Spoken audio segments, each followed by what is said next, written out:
नमस्कार दोस्तों, एक बार पुनः स्वागत है हमारे YouTube चैनल दिव्य सारथी में। तो जी हाँ, मैं उपस्थित हूँ आप सबों के बीच एक सीरीज़ के साथ। करियर गाइडेंस की सीरीज़ है जिसका टॉपिक है करियर गाइडेंस आफ्टर 12th। तो अभी तक बहुत सारे जो 12 के CBSE या फिर स्टेट बोर्ड के रिज़ल्ट आ चुके हैं, 10वीं कक्षा के भी रिज़ल्ट आ चुके हैं, सभी के परिणाम आ चुके हैं। और साथ ही साथ बहुत सारे संस्थान, विश्वविद्यालय तथा कॉलेज में एडमिशन के लिए अप्लाई करने अथवा संबंधित अन्य टाइम टेबल जारी की जा चुकी है। साथ ही साथ आवेदन की तिथि, अंतिम तिथि तथा अन्य ज़रूरी कार्यक्रमों की डेट शीट उपलब्ध हो चुकी है। तो अब वक्त है सही करियर गाइडेंस और अपने अपने पसंद के कोर्सेज़ में एडमिशन लेने की। तो ऐसे में स्वाभाविक है कि बहुत सारे छात्र खुद को कन्फ्यूजन तथा घबराहट में महसूस कर रहे होंगे, क्योंकि भारत जैसे देश में जहां युवाओं की समस्त बेरोजगारी का दंश झेलना पड़ता है, प्रतियोगिता परीक्षाओं में धांधली चलती है, सीटों को बेचा और ख़रीदा जाता है, अथवा झारखंड जैसे राज्यों की स्थानीय लोगों के हित में बने आरक्षण नीति अथवा अन्य नीतियों में सेंधमारी करके बाहरी अभ्यर्थी यहाँ की नौकरियों को चारागाह समझकर शामिल हो जाते हैं। तो ऐसे में बेहतर करियर गाइडेंस की नितांत आवश्यकता महसूस पड़ती है।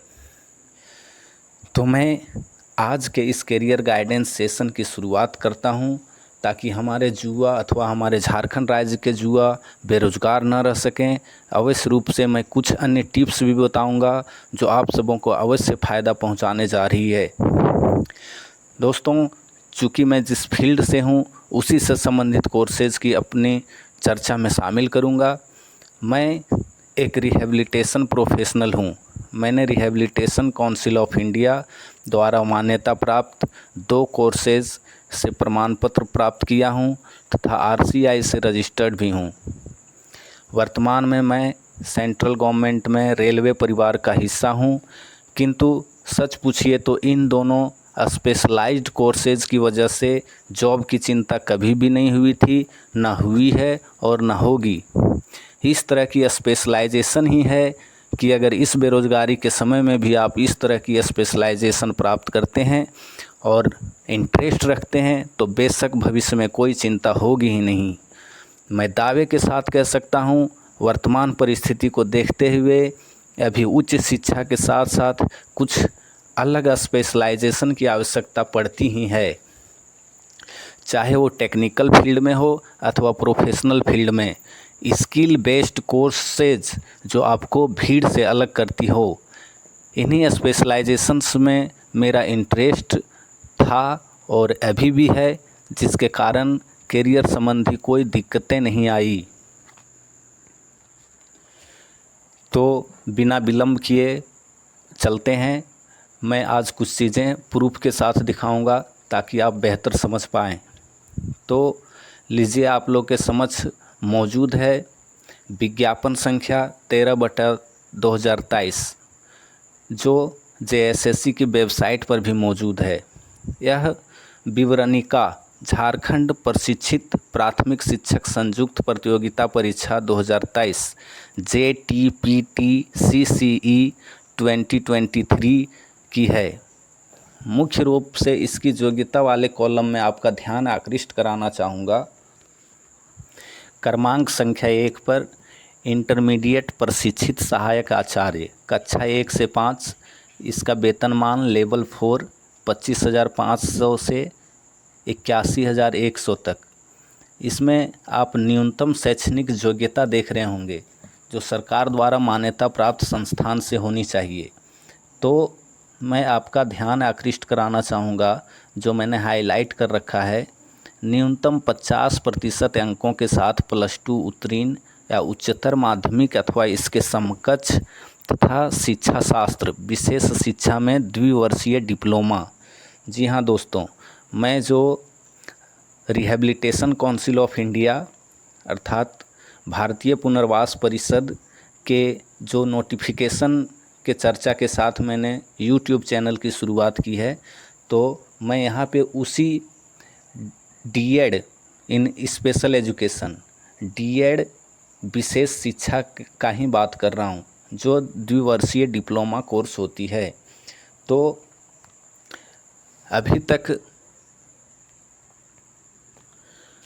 अभी तक मैंने अनेक वीडियो से जागरूकता करने का प्रयास किया हूँ। मैंने जो स्टूडेंट्स हैं जो अभी फ़िलहाल 12 से पास आउट हुए हैं, उनके काम किए बहुत सारी चीज़ें हैं। जैसा कि मैं बता दूं कि पूर्व में मैंने अपने कुछ संबंधियों अथवा रिश्तेदारों को भी इस कोर्स के बारे में अवगत कराया था तथा उन्हें इस क्षेत्र में करियर तलाशने की सलाह दी थी। तब उन्हें यकीन नहीं हुआ तथा भरोसा ही नहीं था कि बीएड विशेष शिक्षा तथा डीएड विशेष शिक्षा के एक साथ दो फायदे हैं। तो जी हाँ, जेएसएससी की ये जो नोटिफिकेशन आई थी, ये जनरल एजुकेशन की स्कूल के लिए थी। स्पेशल एजुकेशन की सीटों के साथ साथ जनरल एजुकेशन में भी जॉब पाया जा सकता है। इस प्रकार की स्पेशलाइजेशन होने से जहाँ पे जनरल एजुकेशन के स्कूलों में भर्तियाँ आती हैं, उसमें भी अप्लाई करने के साथ ही अपने स्पेशलाइजेशन, स्पेशल स्कूल या फिर सरकारी मान्यता प्राप्त या सरकार द्वारा संचालित मूक बधिर तथा दृष्टिबाधित जो विद्यालय हैं, उसमें भी भर्तियों में आपको मौका मिलेगा। तो इस प्रकार से आपके दोनों हाथों में लड्डू ही लड्डू है। ये सीबीएसई की नोटिफिकेशन देखिए, असली फ़ायदे तो यहाँ छुपे हैं।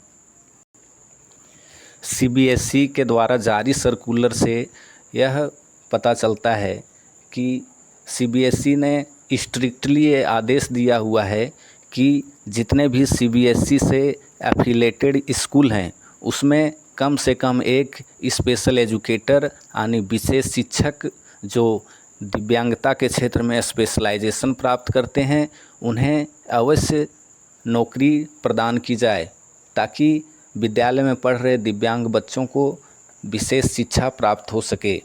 और इसके साथ ही साथ नवोदय विद्यालय और केंद्रीय विद्यालय और तमाम सारे सेंट्रलाइज्ड जो स्कूल हैं, उसमें भी भर्तियां और राज्य सरकार के विद्यालयों में भी भर्तियों में विशेष शिक्षक या फिर विशेष शिक्षा में स्पेशलाइजेशन वाले कैंडिडेट को बहुत ज़्यादा मौका मिलता है। सिर्फ ज़रूरत है कि उन्हें इस प्रकार के स्पेशलाइजेशन को हासिल करना है और इसी 2 वर्षीय कोर्स के दौरान कड़ी मेहनत और मशक्क़त के साथ CTET, central teacher eligibility test अथवा राज्य के जिस राज्य के वो अभ्यर्थी हैं, वहाँ के राज्य शिक्षक पात्रता परीक्षा को क्लियर करना है, जो एक शिक्षक की एलिजिबिलिटी को पूरा कर पाएंगे या फिर पूरा करने के लिए ज़रूरी होता है।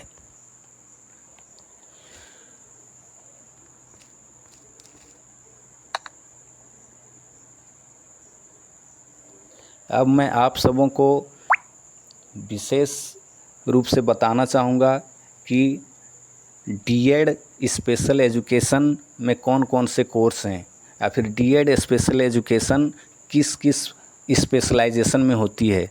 तो ये डीएड इन एचआई हीयरिंग इम्पेयरमेंट, डीएड इन वीआई विजुअल इम्पेयरमेंट, डीएड इन इंटेलेक्चुअल डिजेबिलिटी और डीएड इन मल्टीपल डिजेबिलिटी, साथ ही साथ डीएड इन डेफ ब्लाइंडनेस भी होती है।